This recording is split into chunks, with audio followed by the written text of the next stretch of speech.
এই মাদ্রাসাগুলো দেখলে অনেকে নাক ছিটকায়, আছে কিনা? আছে কিনা?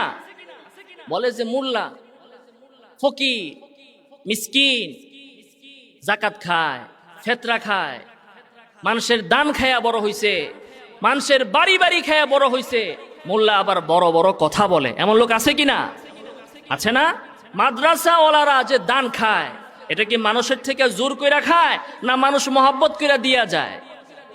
মহব্বত করে দিয়া যায়।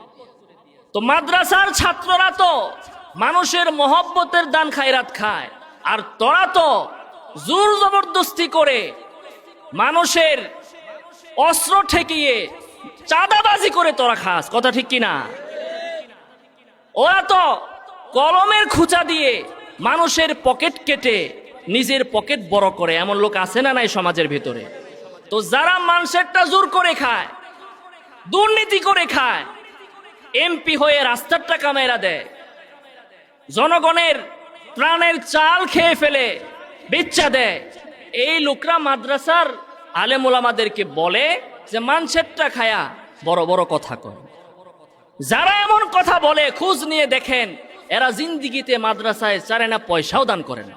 কারণ যে ব্যক্তি দেয় সে খুঁটা দেয় না, যে খুঁটা দেয় সে দান করে না। ঠিক কিনা কথা?